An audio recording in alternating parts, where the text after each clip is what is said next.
Chosen Ones, the Veil Falls.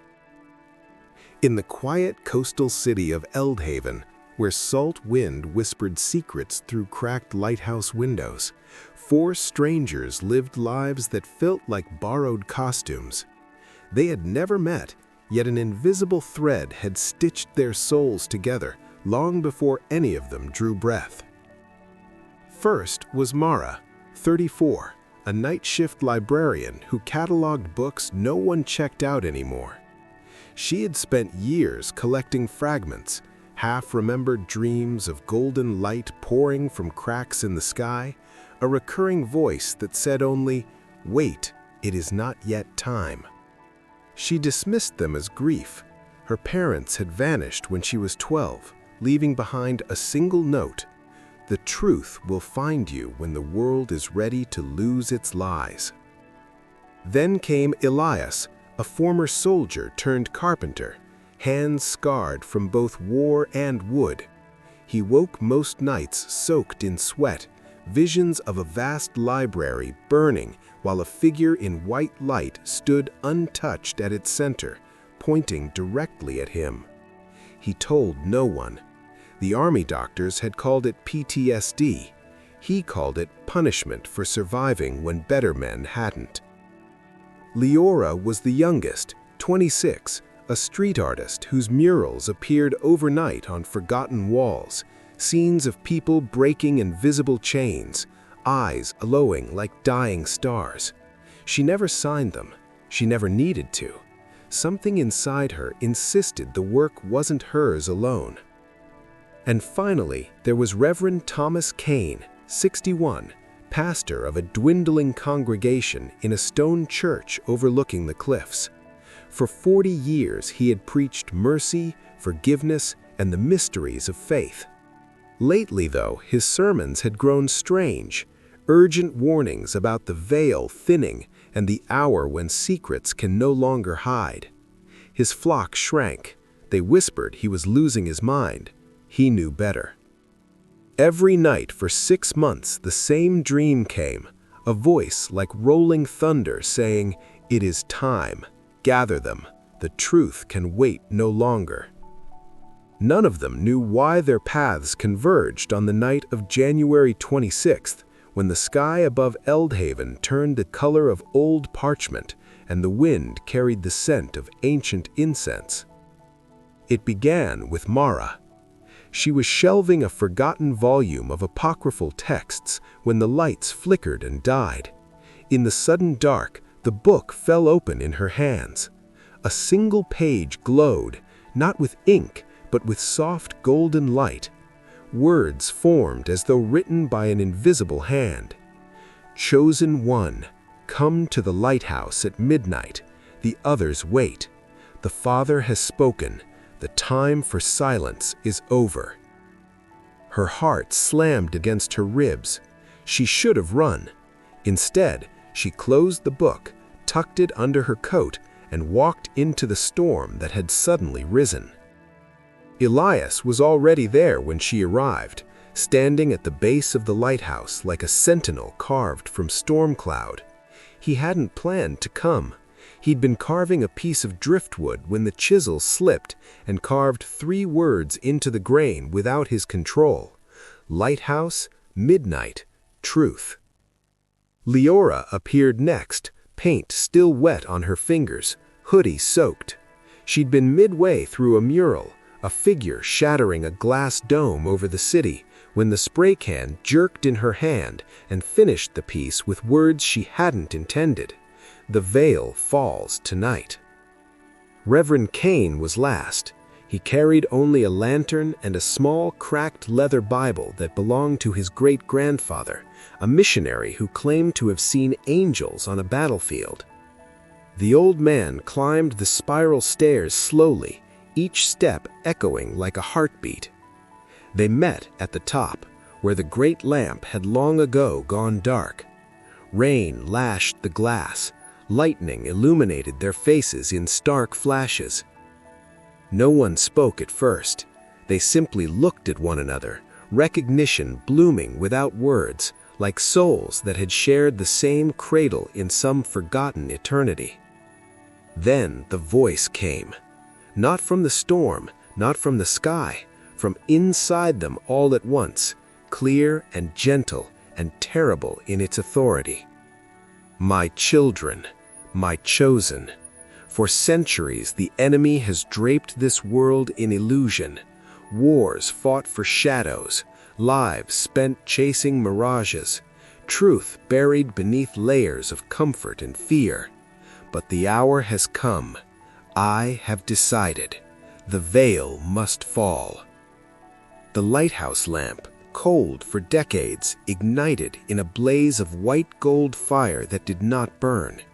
It poured outward, through the glass, across the city, across the sea, across the world. And with the light came knowing. Mara saw the night her parents disappeared, not taken by accident, but lifted because they had refused to stay silent about what was coming. Elias relived every battlefield moment, understanding now that the lives lost were not random. Each soul had carried a fragment of the same mission he now completed.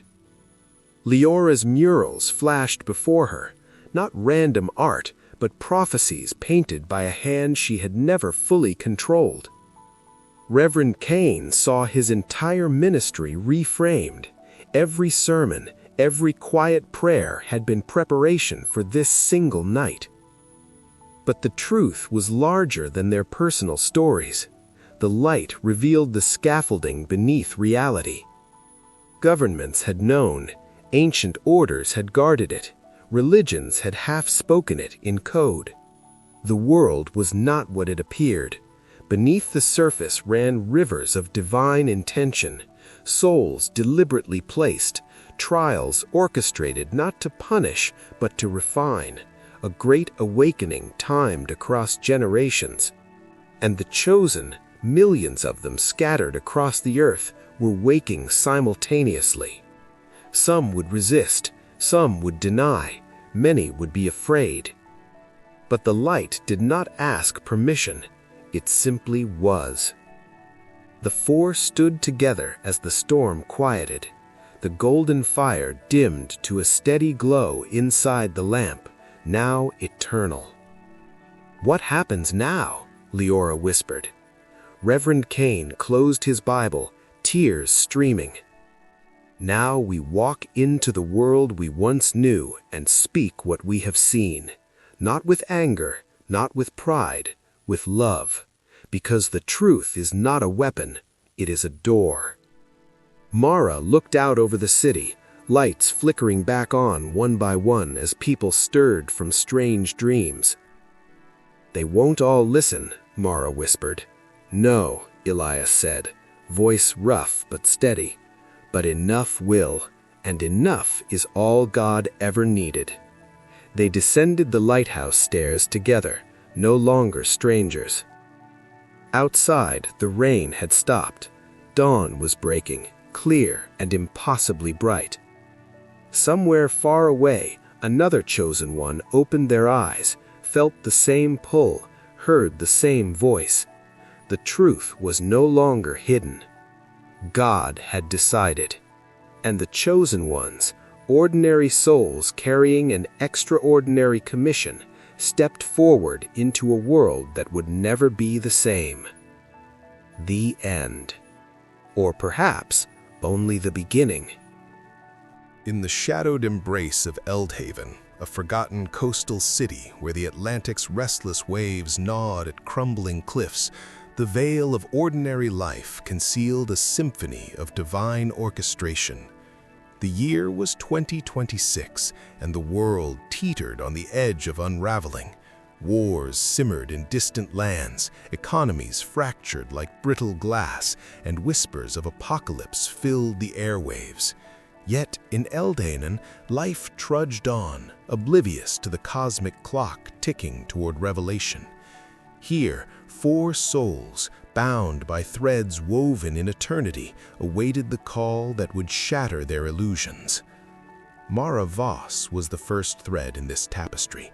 At 34, she had carved out a solitary existence as the night shift librarian at the Eldhaven Public Archive, a dusty relic of Victorian architecture tucked away on Harbor Street.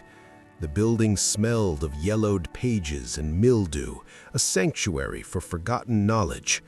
Mara's days blurred into nights. She catalogued obscure tomes that gathered dust on high shelves, her only companions the ghosts of authors long dead. But her true hauntings were internal, recurring dreams that clawed at her subconscious. In them, golden light seeped through fissures in the sky, illuminating a vast, crumbling wall etched with symbols she couldn't decipher. A voice, ancient and resonant, murmured, "Patience, child. The truth sleeps, but it will awaken." She attributed these visions to unresolved trauma. Her parents had vanished when she was 12, during a stormy night much like the ones that now plagued Eldhaven. They left behind a cryptic note on the kitchen table. "The truth will find you when the world is ready to lose its lies."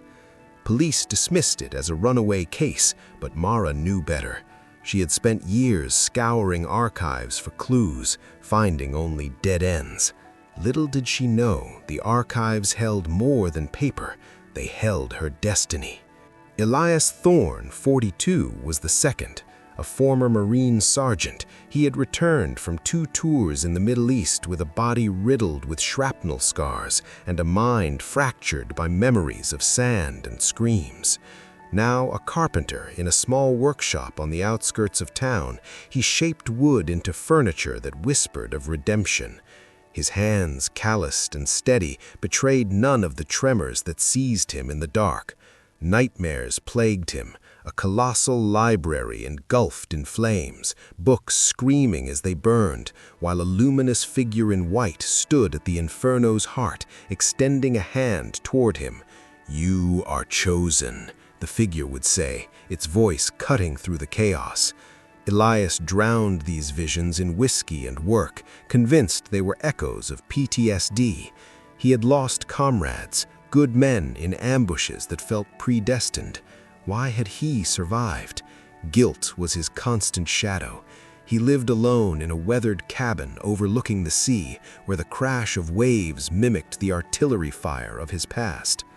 Leora Reyes, 26, embodied the third thread. A vibrant street artist with raven hair streaked in electric blue, she roamed Eldhaven's alleys like a phantom, her spray cans birthing murals that defied gravity and convention. Her works appeared overnight on abandoned warehouses and derelict bridges, figures shattering invisible chains, eyes ablaze with ethereal fire, crowds ascending toward fractured heavens. She never claimed credit. Fame wasn't her pursuit. Something deeper drove her, a compulsion she couldn't name. Born to immigrant parents who fled political turmoil in South America, Leora had always felt like an outsider, her art a rebellion against the mundane. But lately, her creations felt guided by an unseen force. Midway through a piece, her hand would twitch, adding elements she hadn't planned, symbols matching those in Mara's dreams, or faces eerily similar to Elias's fallen brothers. She dismissed it as inspiration's whimsy, but deep down she sensed a gathering storm. The fourth and final thread was Reverend Thomas Kane, 61, the steadfast pastor of St. Agnes Church, a Gothic stone edifice perched on the cliffs like a sentinel against the void. For 4 decades, he had shepherded a flock through life's tempests, preaching parables of hope amid despair. His voice, once booming, now carried a weary timbre, his sermons laced with urgency.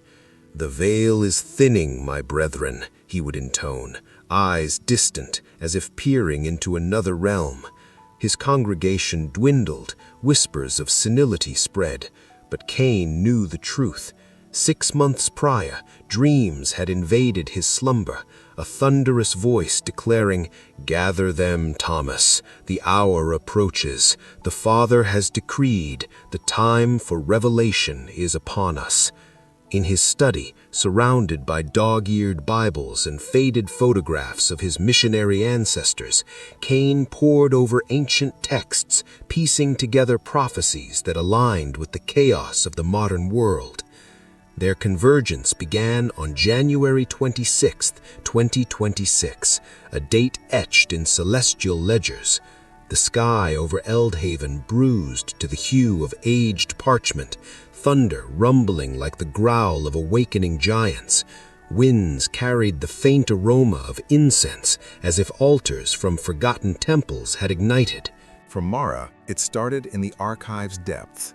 Shelving a leather-bound volume of apocryphal scriptures, texts deemed too heretical for mainstream faith, the lights sputtered and extinguished. In the pitch black, the book hummed in her grasp, its pages unfurling of their own accord. An ethereal glow emanated from the vellum, words materializing like breath on glass. Chosen one, heed the call. To the lighthouse at midnight, the others await. The Father has spoken, the era of shadows ends. Her pulse thundered. Logic screamed to flee, but an inexorable pull propelled her forward. She clutched the book to her chest, stepping into the gale that howled outside. Elias was midway through carving an oak chair when his chisel rebelled. It veered unbidden, etching into the wood. Lighthouse, midnight, the truth unveils. Splinters bit his skin as he stared, the workshop's single bulb flickering. He grabbed his coat, the storm's fury matching his inner turmoil. Leora, perched on a fire escape, was rendering a mural of a dome cracking over the city, figures emerging into light. Her spray can jerked, inscribing, "The veil falls tonight at the beacon." Paint dripped like blood as she descended, drawn inexorably to the lighthouse. Reverend Cain, in his dimly lit study, felt the call as a tremor in his bones. His great-grandfather's Bible fell open to revelation, verses illuminated unnaturally. And the seventh angel poured out his vial, and there came a great voice out of the temple of heaven, from the throne, saying, "It is done." He rose, lantern in hand, whispering prayers as he braved the tempest. The Eldhaven Lighthouse, a skeletal tower abandoned since the 1950s, loomed on the promontory. Its lamp, long dormant, now seemed to pulse with latent energy. They ascended the rusted spiral stairs separately, arriving at the lantern room as lightning fractured the night. There, atop the world, they faced one another. Mara, windswept and wide-eyed. Elias, stoic yet trembling. Leora, vibrant even in the gloom. Cain, patriarchal and serene. Recognition sparked, not from this life, but from a shared eternal purpose. Silence reigned until the voice erupted, not from without, but from the core of their beings, harmonious and omnipotent. "My beloved chosen, eons have passed since the deceiver wove illusions over creation. Humanity has chased phantoms, power, wealth, division, blinded to the divine architecture beneath. Wars waged for lies, souls ensnared in cycles of suffering. But I, the Eternal, have decreed, the time for revelation has come. The veil falls now." The lighthouse's ancient lamp ignited in a cascade of white gold radiance, unconsuming and pure. It surged outward, piercing the storm, enveloping Eldhaven, then rippling across continents like a divine tsunami. With the light came epiphany, a flood of understanding that reshaped their realities. Mara relived her parents' disappearance, not abduction, but ascension. They had been early harbingers, silenced by forces fearing the truth. Visions showed them in a realm of light, preparing the way. Elias's battles replayed, each loss a sacrifice in a grand design, his survival a forging of resolve. The luminous figure from his dreams was revealed as a guardian, shielding him for this moment. Leora's murals transformed into living prophecies, each stroke divinely inspired, mapping the awakening. Her art had seeded minds across the city, priming them for revelation.